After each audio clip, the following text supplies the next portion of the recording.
Is it really true that the Minions are from another planet and arrived from space 3.5 billion years ago? Or are the ones we know not the originals, but rather clones made by Gru and Dr. Nefario? And thanks to the efforts of my good friend, Dr. Nefario.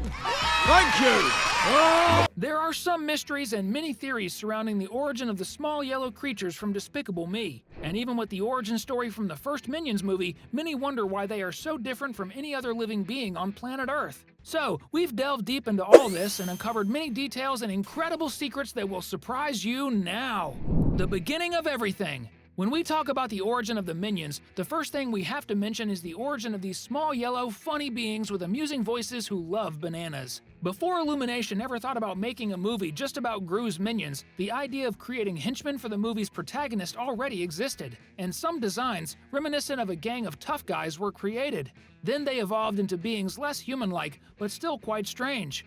But the ideas weren't pleasing the directors at Illumination, who wanted characters that were both funny and didn't mind serving an evil master. Boss!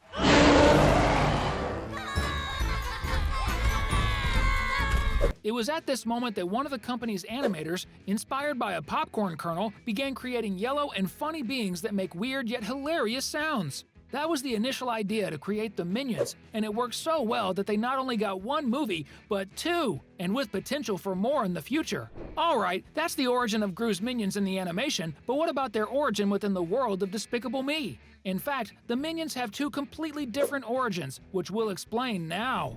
Origin number 1. If you're like us and have keen eyes, you may have noticed that in the girls' room in the first Despicable Me movie, we can see on the girls' shelf some robots that look quite similar to the Minions themselves. And further ahead in the room itself, there's also a project board where we can see the detailed design of the Minions with information and the name Final in big red letters. This makes it clear that initially Illumination's idea was for the Minions' origin to be Gru's own laboratory. In fact, the creator of the Minions would be none other than Dr. Nefario, who supposedly created them from experiments involving popcorn kernels, bananas, and a bit of human DNA. Similar to how Kyle was created, who is an experiment from dog DNA and piranha DNA. But the audience liked the Minions so much that immediately after the success of Despicable Me, this origin possibility was completely discarded, and a new origin story was created, which is exactly what we see at the beginning of the Minions movie. But it has some details and loopholes that open up space for sinister theories, as we'll tell you now. But before we dive into the second origin of the Minions, if you're not subscribed, subscribe to our channel here.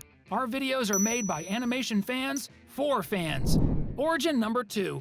As we mentioned, in the beginning of Minions, we see that the origin of the yellow creatures was changed, and they became single-celled yellow organisms that had the natural instinct to always follow the most evil boss that showed up. And over time, the beings they followed evolved until they emerged from the water, and so they evolved too, to the point of also leaving the water to follow their boss. Minions. Minions have been on this planet far longer than we have. From that moment on, the Minions always began to follow the cruelest being they could find, demonstrating that they have a natural aptitude for evil, which apparently has no motive, at least not that has been revealed so far. And 2 points are quite striking. The first one is that all of this started to happen approximately 3.5 billion years ago. If we consider the moment when the first beings emerged from the water, according to some scientists, that was 400 million years ago, which would mean that the Minions appeared on Earth long before humans, as we can see in the movie itself.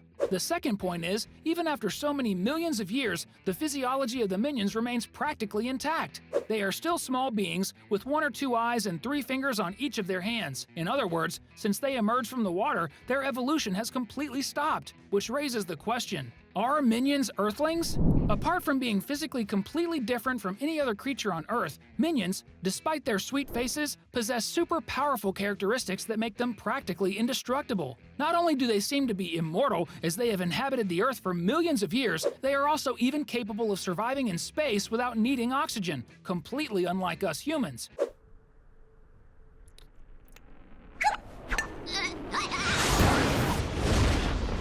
Moreover, when Scarlet assigns the task to Herb to torture the Minions, he does try, but the bodies of the little yellow creatures are completely different from any normal being, capable of stretching and then returning to normal, which is something that apparently even they themselves didn't know they could do. Indicating that, for all intents and purposes, the Minions are indeed the supreme beings inhabiting planet Earth, but still remain loyal servants to the most wicked person they can find. Scrappers? No, solo mio. Which raises the suspicion that since the beginning of their existence on Earth, they are not originally from the planet, but rather may have come from some other place brought by extraterrestrial beings. The alien origin of Minions. The theory that minions are actually aliens is quite ancient, and let's agree, it makes a lot of sense. At some point, beings similar to the minions we know, but much more intelligent, as they would possess spacecraft, would have come to Earth and somehow some of their cells ended up in our oceans, giving rise to the single-celled organisms we see at the beginning of the Minions movie. They would then have left the planet, as there was no intelligent life, meaning no leader to serve. And it's exactly this aptitude and vocation to serve evil that the cells developed and continued to have even after evolving into terrestrial beings. We'll talk about some really cool stuff about this theory later, but if you think it might make sense, put #alien in the comments. I really think the Minions are from another planet. In a good way, of course. Returning to the theory, the Minions would also have inherited from their alien ancestors the characteristics we already mentioned, such as not needing oxygen, long life, and the ability to stretch parts of their bodies, just like their natural tendency to always serve the strongest and most evil bosses. Interestingly, for all the beings the Minions served, none of them had any interest in harming them. For example, the T-Rex didn't try to eat any of them, which indicates that they may possess some kind of natural biological protection that makes them immune to any malicious intent, making them truly perfect servants for those who want to do evil things. Another point related to the possibility of Minions' alien genetics is their ability to be transformed into other creatures easily, as happens in Despicable Me 2 when Dr. Nefario along with El Macho use the Minions as guinea pigs and transform them into those even more invulnerable and dangerous creatures. This shows that there is a chance that the Minions were really created to be destruction machines or members of some kind of alien invasion army, which could very well be revealed in one of the upcoming Despicable Me or Minions movies that might be released soon, don't you think? I'd love to see that happen, then we'd have many more funny Minions around. Which leads us to another theory, that of Minion number 900. Another interesting thing we have to talk about regarding the Minions is that they never reproduce. After all, they are all male. But there's another theory for that. The fact that the Minions were single-celled organisms in the early days of time may indicate that their form of reproduction was cell division, at least until they evolved. But after they emerged from the water, according to the character's creators, they stagnated in number. According to Pierre Coffin, the exact number of Minions currently is 899. And as he said, currently, there is a possibility that this number was higher before, but over time, it decreased. As we see in scenes where the Minions follow their evil bosses, we can see that their number is practically the same. After all, they are practically invulnerable. So a theory emerged stating that these Minions of evil mentors from the beginning of the world may have had at some point a female Minion, who would be Minion 900. More or less like the Smurfs, who have only one female in their species. The theory further states that there is a great chance that the next solo Minions movie will be a search story, where the Minions would assemble a search team to locate the only female Minion that exists to try to bring her back to the group. But this won't be an easy task, because unlike the male of the species, she would not have stopped evolving, and would possess an intellect much superior to theirs, so she would have separated from them thousands of years ago.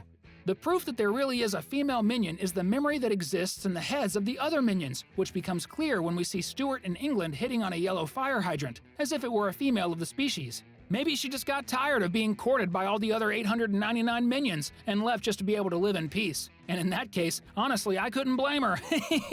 This is the real origin fully explained of the Minions, from their conception as globally famous characters to the 2 origin stories that Illumination had created to explain how they came into the world. But to be honest, I think the real origins of the Minions must come from some distant place in space, and I'd love to see a movie of the yellow beings telling more about it. We're leaving 2 really cool videos that we think you'll like. The one on the left is really good. If I were you, I'd check it out. Thanks, and see you next time.